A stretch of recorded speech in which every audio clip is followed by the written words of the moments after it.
നീ ഒരു കാര്യം ചെയ്യും, നീ ആ കട തൂത്തുവായിരുന്ന പണി നിർത്തിയിട്ട് സ്വന്തമായിട്ടൊരു കച്ചവടം തുടങ്ങാൻ നോക്ക്. അതിന് പണം വേണ്ടേ? ഉണ്ടാക്കണം. അതെങ്ങനെ? നീ എന്റെ കൂടെ നിൽക്കേ. ഞാനൊരു പെയിന്റ് കട തുടങ്ങാൻ പോവാണ്. ഒരു 4 ലക്ഷം രൂപയാവും.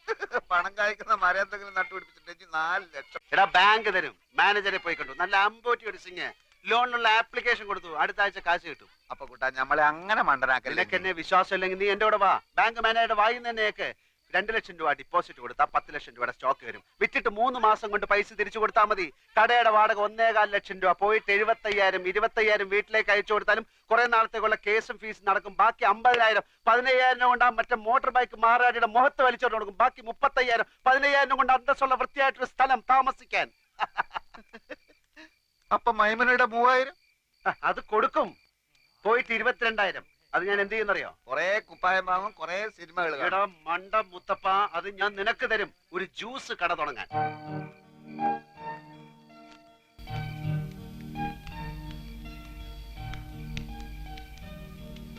പക്ഷേ ഇതൊക്കെ നടക്കണമെങ്കിൽ ചെറിയൊരു പ്രശ്നമുണ്ട്. എന്ത്? 2 വർഷത്തെ കടവാടക മുൻകൂർ കൊടുത്താലേ ഈ ഓണർ വാടക ചീട്ട് എഴുതി തരൂ. അത് കാണിച്ചാലേ ലോൺ കിട്ടൂ. തിങ്കളാഴ്ച ലോൺ കിട്ടും.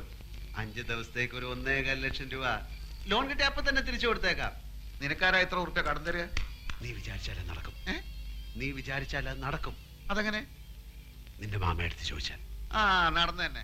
ആളും തരവ് മുതൽ നോക്കിയിട്ടാ മാമ കാശ് കൊടുക്കുക. നിനക്കാന്ന് പറഞ്ഞാൽ 10 ന്യായ പൈസ തരില്ല. എന്ത് കണ്ടിട്ടാ? എടേ എനിക്ക് വേണ്ട. എന്റെ അളിയൻ രവീന്ദ്രൻ നായരല്ലേ, അയാൾക്ക് കൊടുത്താൽ മതി. അതെങ്ങനെ? ഞാൻ കാര്യങ്ങൾ വിശദമായിട്ട് പറയാം. നീ എന്റെ കൂടെ ഒന്ന് നിന്നാ മതി. ഇതൊന്നും എനിക്ക് വേണ്ടിയിട്ട് മാത്രമല്ല കേട്ടോ. മൈമുനയുടെ നിക്കാതെ നിന്റെ മയ്യത്ത് ഒരുമിച്ച് അടക്കാതിരിക്കാൻ കൂടി വേണ്ടിട്ടോ ഞാൻ ഇതൊക്കെ പറയുന്നത്. ഇതൊക്കെ എങ്ങനെ നടക്കും ആദ്യം പറ.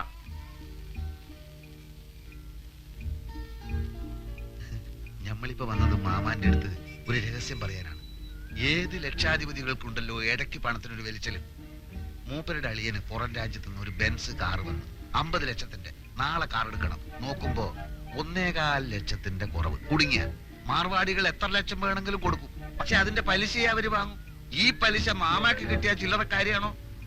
10 ദിവസത്തേക്ക് ചോദിക്കുന്ന പലിശ തരും. ഹലോ അപ്പു സാറേ, ഒന്ന് കേറിയിട്ട് പോയിക്കൂടെ? സമയമില്ല നൂറെ, മാർവാടികൾ കാത്തു നിൽക്കുകയാണ്.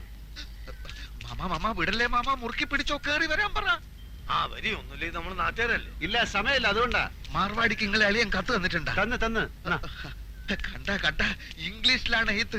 പ്രിയ മാർവാടി കൊടു 1.25 ലക്ഷം അപ്പുക്കുട്ടന്. അല്ല, നിങ്ങൾ അളിയൻ എവിടാ പണി? ശരി, ഇന്ന എവിടാ താമസം? എല്ലാം ആ കാർഡിലുണ്ട്. എന്താ ചോദിക്കാൻ? അല്ല ഒന്നുമില്ല, അതിപ്പം എല്ലാം തുറന്ന് പറഞ്ഞോ മാമ. അത് അപ്പുക്കുട്ട സാറേ, കണ്ട മാർവാടികൾക്ക് കൊടുക്കുന്ന പലിശ നമ്മുടെ മാമക്ക് കൊടുക്കൂടെ? അത് അല്ലോട് ഇപ്പൊ ഇവിടെ ചാവണ്ടാ പറഞ്ഞു കടന്നു പോരാ ഒത്ത്. നിങ്ങൾ ചാവിടിക്ക്.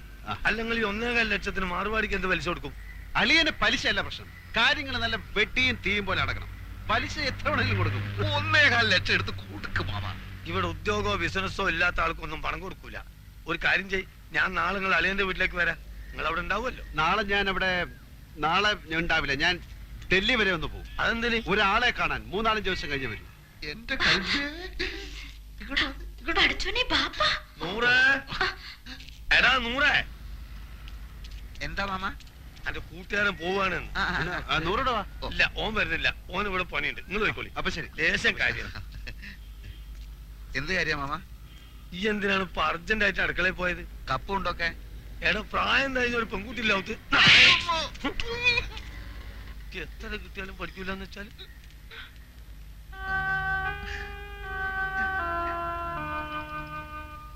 കേസ് ജയിച്ചാൽ അച്ഛന്റെ പെൻഷനും പ്രൊവിഡന്റ് ഫണ്ടും ഒക്കെ കിട്ടുമല്ലോ. അപ്പൊ തിരിച്ചു കൊടുക്കാം. അതാ തൽക്കാലം കടം വാങ്ങാന്ന് വിചാരിച്ചത്. അല്ലാണ്ട് വേറെ വഴിയില്ലല്ലോ. വീട് വിൽക്കാൻ രവിയേട്ടന് എതിരെ നിൽക്കുന്നിടത്തോളം കാലം ഇങ്ങനെ വല്ലതും നോക്കുന്ന നല്ലത്.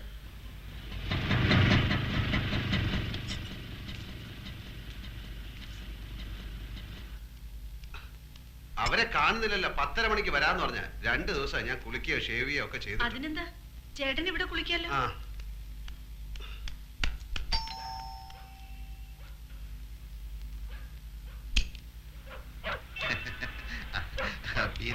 വരൂന്ന് പറഞ്ഞിരുന്നു. വരൂ. ചേട്ടൻ ഇപ്പൊ കുളിക്കാൻ കയറിയതേ ഉള്ളൂ. ഇത്ര നേരം കാത്തിരുന്നു. ഇരിക്കൂ. രവീന്ദ്രൻ നായർ മിസ്സിസ് ആണല്ലേ? അതെ ചേട്ടാ, ദേ കാശിന്റെ ആൾക്കാർ വന്നു.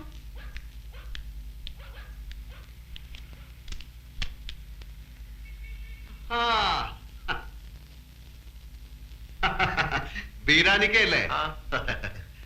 ഇതാണ് ആള്. ഞാന് ഷേവ് ചെയ്തോണ്ടിരിക്കായിരുന്നു. അല്ല, നിങ്ങൾ സേവ് ചെയ്യുമ്പോ പുരികം പൊരിക്കല്ലോ, അത് തലേ കൂടെ തൈരും കൂടെ ധൃതി തേച്ചപ്പോ എല്ലായിടത്തോടെ ആയിപ്പോയി. ഞാൻ ഓഫീസിൽ പോകാൻ ലേറ്റ് ആയി. നിങ്ങൾ വരുന്നുള്ളത് കൊണ്ട് ഞാൻ ഇപ്പൊ എളുപ്പം ധൃതി തേച്ചപ്പോ ലേറ്റ്. ഇല്ല, നമ്മൾ എത്ര വേണമെങ്കിലും രാഹുകാലത്തിന് 2.5 മിനിറ്റേ ബാക്കിയുള്ളൂ. ഞാൻ ബീരാനിക്കെ പോലെ ഒരു വലിയ മനുഷ്യന്റെ ആദ്യമായിട്ട് ക്യാഷ് വാങ്ങിക്കാമല്ലോ. അപ്പം നമുക്ക് ലേറ്റ് ആക്കട്ടെ, രാഹുകാലം തെറ്റിക്കാതെ. ദിലിപ്പത്തിന് ഒപ്പിട്ടേക്ക്. സത്യമുള്ള പൈസ ആയതുകൊണ്ട് പലിശ കുറച്ച് കൂടുന്നേ ഉള്ളൂ. സാരമില്ല, ആവശ്യക്കാരന് ഔചിത്യമില്ലല്ലോ. ഇവിടെ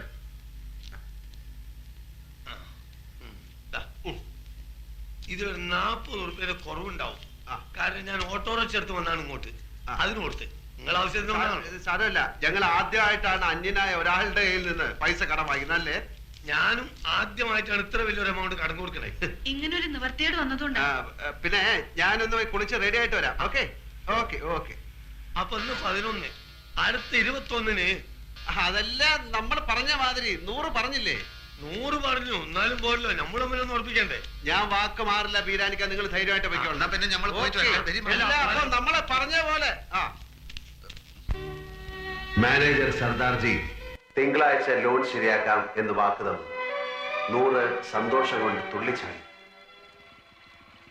എടാ 100, every dog has A day എന്നൊരു ചൊല്ലുണ്ട്. എന്ന് വെച്ചാല് എല്ലാ നായിന്റെ മക്കൾക്കും ഒരു ദിവസം ഉണ്ടെന്ന്. അത് ശരി.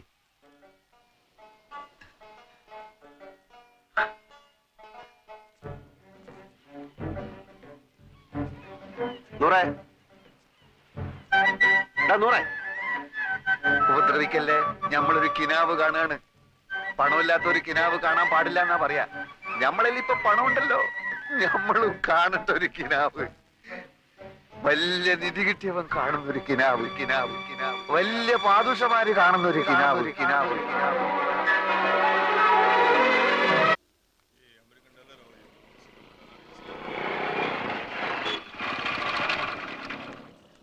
മാനേജർ വന്നിട്ടുണ്ട്. ഞാൻ ചോദിച്ചു, ഇനി പറഞ്ഞ പോലെ ഒന്നല്ല, ആള് ഭയങ്കര ചൂടന, എല്ലാരും ഇട്ട് ചാടിക്കുന്ന കണ്ടു. എടാ അതൊക്കെ ബാങ്കിലെ എന്നോട് വലിയ കാര്യമാണ്. നീ വാ, ഞാൻ കാണിച്ചു തരാം.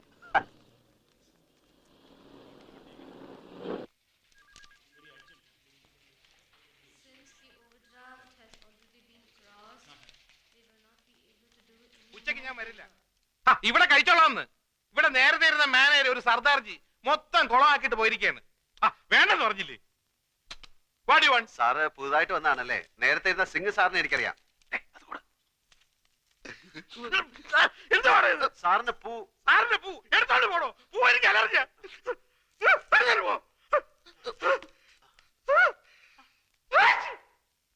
സർ, ഞാനൊരു ലോണിന് അപ്ലൈ ചെയ്തിരുന്നു 2 വർഷത്തേക്ക്. ഒരു കടയെടുത്തിട്ട് വരാമെങ്കിൽ ഉടനെ ലോൺ തരാന്ന് പറഞ്ഞു. സിംഗ് മാനേജർ. അയാളല്ലേ പറഞ്ഞത്? ഞാൻ പറഞ്ഞിട്ടല്ലോ, അയാൾ പോയി. ഞാൻ ആർക്കും ലോൺ കൊടുക്കാറില്ല. സാർ അങ്ങനെ പറയരുത്. 1.25 ലക്ഷം ഉറുപ്പിക ഇരട്ടി പലിശക്ക വാങ്ങിയത് ഇവനേതാ? എന്റെ സുഹൃത്താണ്. ഇവൻ ആദ്യം പിടിച്ച് പുറത്താക്കി. ഇവനെ കണ്ടപ്പോഴേ എനിക്ക് അലർജി അറിയുന്നത്. പിടിച്ച് പുറത്താക്കി. ഒന്ന് സോപ്പിട്ടിട്ട് വരാം. സർ, സർ, എന്താ തന്റെ പേര്? അപ്പുക്കുട്ടൻ. ആപ്ലിക്കേഷനിൽ ജി അപ്പുക്കുട്ടൻ നായർ ചേരയിലെന്നാണ്. സാറിന്റെ പേരെന്താണ്? ഇയാളുടെ കൂടെ പോയി തന്റെ ആപ്ലിക്കേഷൻ തിരിച്ചു മേടിച്ചോണ്ട് പൊയ്ക്കോളൂ. സാർ, ഞാനൊരു മലയാളിയാണ് സാർ. അതുകൊണ്ട് തന്നെ തരില്ലെന്ന് ഉറപ്പിച്ചത്. മലയാളിയിൽ നിന്ന് കേട്ടാ എനിക്ക് അലർജിയാ. സാർ, ഞാൻ ആത്മഹത്യ ചെയ്യും സാർ. ലോക ചരിത്രത്തിൽ ഇന്ന് വരെ ബാങ്ക് ലോൺ കിട്ടാത്തതിന്റെ പേരിൽ ഒരാൾ ആത്മഹത്യയായിട്ട് ഞാൻ കേട്ടിട്ടില്ല. ആ കണ്ടിട്ടാണോ? Please get out. Sir, please sir. പിടിച്ച് പുറത്താക്കണോ? Sir, please sir. പറയുന്നു രാവിലെ ഞാൻ ഓരോരുത്തമ്മ കെട്ടിയെടുത്തോളൂ. പൂവും കായും അവന്റെ. ഇനി നമ്മൾ എന്ത് ചെയ്യടാ? ഞമ്മളോ? എനിക്കെന്താ കുഴപ്പം? 2000 ഉറുപ്പ്യന്റെ പണി, മോട്ടോർ സൈക്കിള്, താമസിക്കുന്ന സ്ഥലം എല്ലാം ഉണ്ടല്ലോ. ഞമ്മക്കെന്താ ഉള്ളത്? മാമയും പോയി, മൈമനെയും പോയി. കയ്യിലാണെങ്കിൽ കാശില്ല. പടച്ചോനെ കണ്ണിലിരുട്ട് കയറുന്നത് പോലെ തോന്നുന്നു. അത് സന്ധ്യയാവാൻ പോകുന്നോണ്ട് തോന്നുന്നായിരിക്കും. എന്ത് ഇരുട്ട്? അപ്പൊ നെഞ്ചിൽ കത്തിക്കൊണ്ടിരിക്കുന്ന തീയ. എടാ, എന്റെ അവസ്ഥ ഒന്ന് ആലോചിച്ച് നോക്ക്. ഒരു പൂവെടുത്ത് ചെവിയിൽ വെച്ചിട്ട് റോഡിൽ കൂടി ഒന്ന് ഓടിയാലോ എന്നാലോചിച്ചിരിക്കുകയാണ് ഞാൻ. എന്തൊക്കെ ബഹളങ്ങളായിരുന്നു. 3000 ഇവിടെ 5000 അവിടെ 25000 രൂപന്റെ പാപ്പനും നമ്മളൊന്നും പറയുന്നില്ല. നീ കൂടുതൽ വർത്താനൊന്നും പറയണ്ട. നിന്റെ അത്യാഗ്രഹം കൊണ്ടാ കിട്ടാനുള്ളതും കൂടെ കിട്ടാതെ പോയത്. ബാദുഷയുടെ സ്വപ്നം. ഇടാ, സ്വപ്നം കാണുന്നതിന് ചില അതിരൊക്കെ ഉണ്ട്. ദൈവത്തിന് ആർക്കാത്തൊന്നും സ്വപ്നത്തിൽ കാണാൻ പാടില്ല. പട്ടിണി പണ്ടാരം ബാദുഷയുടെ സ്വപ്നം കാണുന്നു. അതെന്നാ കിട്ടാനുള്ളതും കൂടെ ഇല്ലാതായി പോയത്.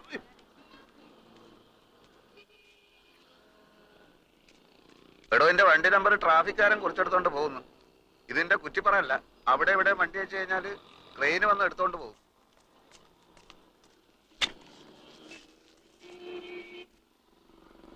ബാങ്ക് മാനേജർ മാറിയത് എന്റെ കുഴപ്പം കൊണ്ടാണോടാ എന്ന് നമ്മൾ പറഞ്ഞ പിന്നെ നീ എന്റെ ഉമ്മയ്ക്കും ബാപ്പയ്ക്കും ഒക്കെ പറഞ്ഞത് ഏത് കെയറോഫില്? ഇന്നെ സഹായിക്കാൻ വന്നിട്ടില്ലേ നമ്മൾ ഈ ഗതിയിലായത്? നിനക്ക് ജ്യൂസ് കട തുടങ്ങാനുള്ള അതിമോഹം കൊണ്ടല്ലടാ നീ എന്നെ സഹായിക്കാൻ വന്നത്. നേരപ്പേ ഏതായാലും ഇങ്ങനെയൊക്കെ ആയി. നമ്മൾ തമ്മിൽ വർത്താനം പറഞ്ഞ് അങ്ങോട്ടും ഇങ്ങോട്ടും തെറ്റിയിട്ട് കാര്യമൊന്നുമില്ല. ഞാൻ ചിലതൊക്കെ തീരുമാനിച്ചിട്ടുണ്ട്. എന്ത്? വേറെ വഴിയൊന്നും കണ്ടില്ലെങ്കിൽ കണ്ടില്ലെങ്കില് ഞാൻ മോഷണം തുടങ്ങും. മോഷണോ എന്ന് വെച്ചാല്? ഓ, നീ ആ വാക്ക് കേട്ടിട്ടില്ലല്ലോ. ഹൈമവതിയുടെ ചോറ് കട്ട് തിന്ന ആ പ്രവൃത്തിക്ക് ഇപ്പോഴും മോഷണം എന്ന് തന്നെ പറയുന്നത്. മനസ്സിലായോ? നീ പാര ചോറ കട്ടുന്ന ചോറല്ല, കാശുള്ളവന്റെ വീട്ടിൽ കയറി ഞാൻ മോഷ്ടിക്കും. പിടിച്ചാല്? പിടിച്ചാൽ പിടിക്കുന്നവനെ കൊല്ലും. അപ്പോഴ് അപ്പം ജയിലിൽ പിടിച്ചിടും, എന്നിട്ട് തൂക്കി കൊല്ലും. അപ്പൊ പിന്നെ ഒന്നും അറിയട്ടല്ലോ. അപ്പൊ കൂട്ടാ, നിനക്ക് ചെവിയിൽ പൂവും വെച്ച് റോട്ടിൽ കൂടെ ഓടാൻ നേരമായി.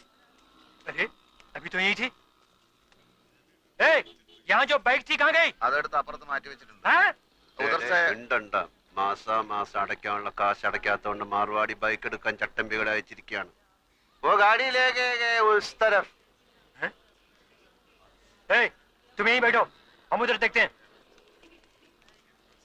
അവന്മാർക്ക് നിന്നെ കണ്ടിട്ട് മനസ്സിലായില്ല. മാർവാടിയല്ലേ എന്നെ കണ്ടിട്ടുള്ളൂ, ചട്ടമ്പികൾ എന്നെ കണ്ടിട്ടില്ലല്ലോ. തൽക്കാലം ബൈക്ക് വിട്ടിരിക്കട്ടെ, നമുക്ക് പിന്നെ എടുക്കാം.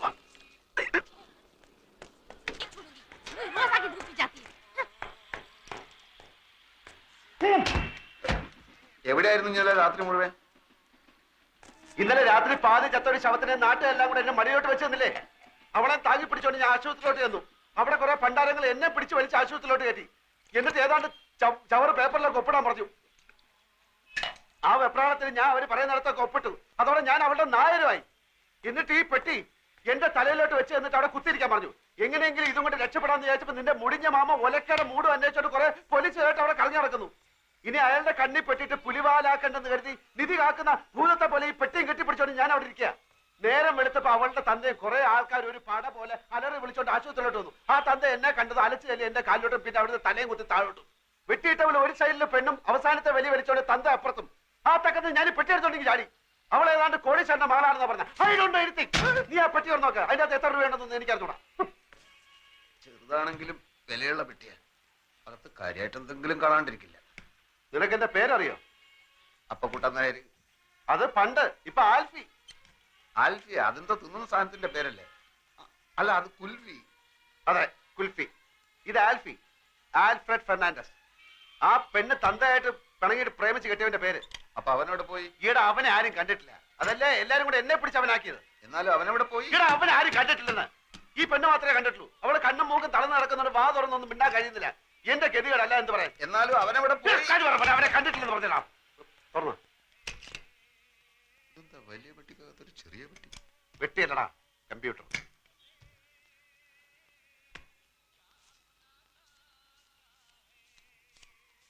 എത്രയുണ്ട്? 1100 പിന്നെ 20. അത്രേ ഉള്ളൂ? നിന്റെ അത്യാർത്ഥി കണ്ടപ്പോ ഞാൻ വിചാരിച്ചു അത്രയെങ്കിലും ഉണ്ടല്ലോ. അപ്പോ ചേട്ടനാ ഇരിക്കണം ഇരിക്കണം. ഇനി താൻ അങ്ങനെ എന്നെ ഇരുത്താൻ നോക്കണ്ട. 2-3 മാസം വാടക കുടിശ്ശികയുണ്ട്. ഇനി അവധിയില്ല. ഇപ്പൊ ഇറങ്ങണം. ഇത് കണ്ട, 2 മാസം വാടകയുണ്ട്. ഇത് അങ്ങോട്ട് കൊണ്ട് തരാതിരിക്കായിരുന്നു. അടുത്ത ഞാൻ 2-3 ദിവസം കൊണ്ട് തരാം. ഞാൻ 3-4 ദിവസം വീട്ടിൽ കൊണ്ട് തരാം. 2 ദിവസം കഴിഞ്ഞ് 2-3 ദിവസം വീട്ടിൽ കൊണ്ട് തരാം. ആ ശരി. വാടാ. അത് പോയി. ദേ ചെക്കും ബാങ്കിന്റെ ബുക്കും. എവിടെ?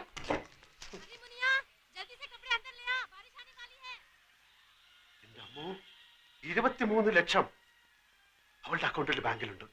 പടച്ചോനെ, 23 ലക്ഷം! ദേ ചെക്ക് ബുക്ക് ഉണ്ട്, നമുക്ക് എഴുതി എടുക്കാം. എഴുതി അങ്ങോട്ട് കൊടുത്ത ഉടനെ കാശ് എടുത്ത് തരാൻ നിന്റെ പാപ്പ അവിടെ മാനേരാ? ഒരു വസ്തു അറിഞ്ഞൂടാ. ഇവിടെ അവള് ചെക്കിൽ ഒപ്പിടണം. മണ്ട മുത്തപ്പ. ഓളും ബാപ്പയും മയ്യത്താവുന്നല്ലേ ഇനി പറഞ്ഞത്? രണ്ടിന്റെയും കിടപ്പ് കണ്ടിട്ട് കാറ്റ് പോണ ലക്ഷണമാണ്. അങ്ങനെ കാറ്റ് പോയാ പിന്നെ 23 ലക്ഷം ആർക്കാ? ആ ഓളെ പുയ്യാപ്പിളക്ക് എന്ന് വെച്ചാ നിനക്ക്. അപ്പൊ ഒറിജിനൽ ആൽഫി വരും, ലക്ഷവും കിട്ടൂല, ആൾമാറാട്ടത്തിന്റെ വില കേസാവും. ഞാനില്ല, ഞാൻ സത്യം തുറന്നു പറയാൻ പോവാ. അങ്ങനെ തുറന്ന് പറയാൻ വരട്ടെ, നമുക്ക് ആശുപത്രി പോയിട്ട് നന്നായിട്ട് എല്ലാ കാര്യങ്ങളും ഒന്ന് വിസ്തരിച്ച് മനസ്സിലാക്കാം. എന്നിട്ട് മതി സത്യം തുറന്ന് പറയാൻ. ഞാൻ സത്യം തുറന്നു പറയാൻ പോവാ. മോഷണം, ജയില്, തൂക്കുമരം, ഇതൊക്കെയാണ് ഇപ്പൊ നമ്മുടെ മുമ്പിൽ തെളിഞ്ഞു നിൽക്കുന്ന വഴികൾ. വേറെ ഏതെങ്കിലും ഒരു വഴി കൂടി ഒന്ന് ശ്രമിച്ചു നോക്കുന്നതിൽ എന്താ കുഴപ്പം? വേറെ ഏതെങ്കിലും ഒരു വഴി കൂടി ഒന്ന് ശ്രമിച്ചു നോക്കുന്നതിൽ എന്താ കുഴപ്പം? ആ വഴി കൂടെ പോയിട്ട് നമ്മൾ ബന്ധപ്പെടുന്ന ഈ വഴിയിലാണെങ്കിൽ പിന്നെ നമ്മൾ ഏത് വഴിയിലായി പോവും?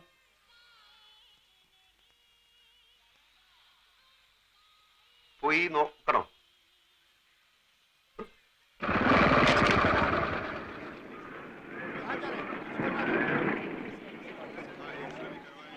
ഈ ബൈക്ക് പിടിക്കാൻ നടക്കുന്ന മാർവാടികളുടെ ഗുണ്ടകൾ വല്ലതും ഉണ്ടോ എന്ന് നോക്കി. ഇല്ല, കാലത്ത് നീ വരുന്നതിന് കുറച്ച് മുമ്പ് നിന്നെ അന്വേഷിച്ച അവന്മാർ മുറിയിൽ വന്നിരുന്നു. ഞാൻ പറഞ്ഞു നീ ഇപ്പൊ അവിടെയല്ലേ താമസം. എന്നിട്ട് നീ എന്താ പറയാത്ത? നീ എന്താ ചോദിക്കാൻ? കണ്ട കോളിന് കുറെ കാലം കിടക്കണ്ടതാ. ആരെയും വെറുപ്പിക്കണ്ട. ബാഗിനകത്ത് മൂടി വെക്കാനല്ല, കാശും തന്ന് തന്നെ കണക്കപ്പിള്ള എന്ന് പറഞ്ഞ് ഇവിടെ കുത്തി നിർത്തിരിക്കണേ. ആവശ്യത്തിന് കൊടുക്കാനാ. ഇവിടുത്തെ പണിക്കാരെ ആരെന്ത് ചോദിച്ചാലും അത് അങ്ങോട്ട് കൊടുക്ക. അയ്യോ, എവിടേക്കാ പോണേന്ന് വെച്ചാ പറഞ്ഞിട്ട് പോണ്ടേ. ഫോൺ നമ്പറും ഇല്ല, അഡ്രസ്സും ഇല്ല. എന്താ കാര്യം? വർമ്മ സാറ് ബോധം വന്നപ്പോ മുതൽ നിലവിളിക്കുക. ഞാനിപ്പോ അതിനെന്ത് ചെയ്യണം? ഒരച്ഛന്റെ വിഷമം മനസ്സിലാക്കണം. പറയുന്നത് കേൾക്കല്ലാതെ മറിച്ചൊന്നും പറഞ്ഞ് അങ്ങേരെ വിഷമിപ്പിക്കരുത്. ഞാൻ മോന് പുണ്യം കിട്ടും. വാ ഇനി വാ.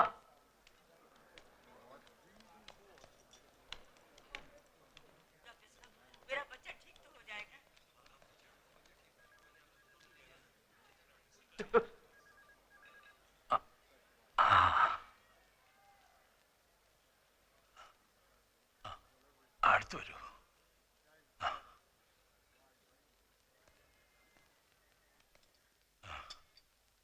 കണ്ണേ പൊന്നേന്ന് പറഞ്ഞു വളർത്തിയ കുഞ്ഞാണ്. ഇപ്പൊ കിടക്കണ കിടപ്പ് കണ്ടില്ലേ? ഡോക്ടർ പറഞ്ഞു നീ വേണം അവളെ രക്ഷിക്കാനെന്ന്. എന്റെ മോളെ കൈവിടരുത്. ഒന്ന് പറയൂ ഇരവി, എന്നോട് മാപ്പാക്കണമെന്ന് പറയൂ. പിണക്കവും പരിഭവവും ഒന്നും ഇല്ലാന്ന് എന്നോട് പറഞ്ഞു കഴിഞ്ഞു.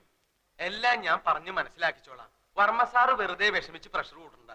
ആ, അത് കേട്ടാ മതി എനിക്ക്. 100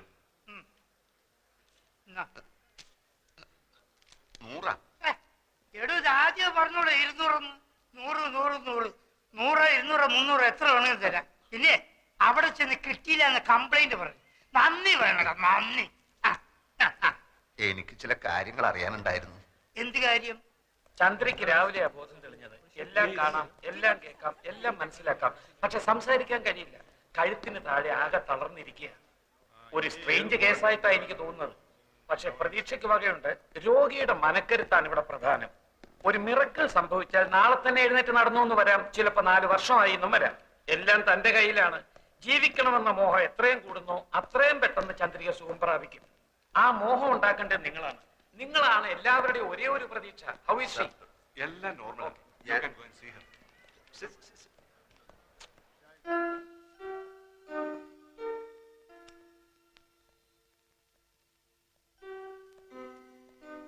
കൊച്ചെ, എനിക്കൊരു കാര്യം പറയാനുണ്ട്. എല്ലാരും കൂടെ എന്നെ തെറ്റി. അയ്യോ, എന്റെ മോക്കെന്ത് പറ്റി? അയ്യോ, എന്റെ മോളെ. അയ്യോ, എന്റെ മോളെ കിടക്കുന്നത് കണ്ടോ? അയ്യോ, എന്റെ മോളെ. അയ്യോ. ഞാൻ DSP സത്യപാൽ, പുതിയോർമ്മന്റെ അമ്മാവനാണ്. ഇതെന്റെ പെങ്ങളുടെ ഭർത്താവ് അഡ്വക്കേറ്റ് വേണു. പാലക്കാട് ക്രിമിനൽ പ്രാക്ടീസാ. ഞങ്ങളിങ്ങനെ കേസിന്റെ കാര്യങ്ങളൊക്കെ പറഞ്ഞുകൊണ്ടിരിക്കുകയായിരുന്നു. അപ്പൊ ഇതുപോലൊരു കേസ് അല്ല, ഇതുപോലല്ല. ഈയിടെ രാജീവ് ഗാന്ധിയുടെ മകൾ പ്രിയങ്കയുടെ ഭർത്താവെന്ന് പറഞ്ഞുകൊണ്ട് ഒരുത്തൻ ഹൈദരാബാദിൽ നിന്ന് ചെന്നില്ലേ? കോടതിയിൽ വരാൻ പ്രിയങ്കയെ കല്യാണം കഴിച്ചു പറഞ്ഞില്ലേ? എന്നിട്ട് ഇപ്പൊ അവന്റെ ഗതി എന്തായി? 5 വർഷം തടവും 10,000 രൂപ പിഴയും. ഞാൻ പോട്ടെ, എനിക്ക് അല്പം പണിയുണ്ട്. എങ്ങോട്ടാ? ഓഫീസിലേക്ക്. അപ്പൊ ആൽഫ്രഡിന് എന്തോ സ്വന്തമായിട്ട് ബിസിനസ് ഉണ്ടെന്ന് കേട്ടു. സ്വന്തമായിട്ട് ഓഫീസുണ്ട്. താമസം ഓഫീസിൽ തന്നെ. ഞങ്ങളൊക്കെ ഗസ്റ്റ് ഹൗസിലാ. ആൽഫ്രഡ് വേണേ അങ്ങോട്ട് വരാം. വളരെ വലിയ വീട്. ബിസിനസിന്റെ ആവശ്യത്തിന് ആൾക്കാർ വന്നും പോയി കാണാനും കേൾക്കാനും ഒക്കെ അവിടെ സൗകര്യമുണ്ട്. ഞാൻ പോട്ടെ. ധൈര്യമായിട്ട് പോയിക്കോ. ചന്ദ്രന്റെ കാര്യത്തിൽ എന്തെങ്കിലും തീരുമാനം ഉണ്ടാവുന്നവരെ ഞങ്ങൾ ഇവിടെ തന്നെ ഉണ്ടാവും. അപ്പൊ കൂടെ നമ്മളെല്ലാം അന്വേഷിച്ച് തേയില കച്ചവടവും തുണിക്കച്ചവടവും മില്ലും ഫാക്ടറിയും ഒക്കെ ആയിട്ട് പണം ചാക്ക് കണക്കിന് കയ്യിൽ വെച്ചിരിക്കുന്ന ആൾക്കാരാ. ആ പെണ്ണിനെ പറ്റി കാര്യമായിട്ട് ആർക്കും ഒന്നും അറിഞ്ഞൂടാ. ആൽഫി എന്നുള്ളൊരു പേരല്ലാതെ അവന്റെ ഉമ്മയാര് ബാപ്പയാര് കറുപ്പോ വെളുപ്പോ വീടേത് കൂടേത് ഒന്നും ഒരുത്തനും അറിഞ്ഞൂടാ. 14-ാം തീയതി രജിസ്റ്റർ കച്ചേരിയിൽ ഓൻ ഇവിടെ നിൽക്കാതെ വെച്ചിട്ടുണ്ട്. നമ്മൾ ഇവിടെ ചുറ്റിപ്പറ്റി നിന്നിട്ട് എങ്ങനെയെങ്കിലും ഓളെ ഒപ്പം എങ്ങനെയാന്ന് കണ്ടുപിടിച്ചാൽ മതി. 23 ലക്ഷം നമ്മളെ കീശ കിടക്കും മോനെ. ഓക്ക് വായി തുറക്കാൻ പറ്റാത്തിടത്തോളം കാലം ഒപ്പം അതല്ല നോക്ക് പറയാൻ പറ്റൂലല്ലോ. അതോടെ നമ്മളെല്ലാ കഷ്ടകാലവും തീരും മോനെ. പിന്നെ ആ കുള്ളം തടിയനില്ലേ കഷണ്ടി ചെവി പൂടാ, അവൻ അയാള് വെറും ഡ്രൈവർ അല്ല. വർമ്മ കഴിഞ്ഞാ പിന്നെ ആ വീട്ടിലെ ഏറ്റവും കൂടുതൽ മടുപ്പ് അയാൾക്കാ. അയാളെ കയ്യിലെടുത്ത ഓളെ ഒപ്പി നമുക്ക് കണ്ടുപിടിക്കാം.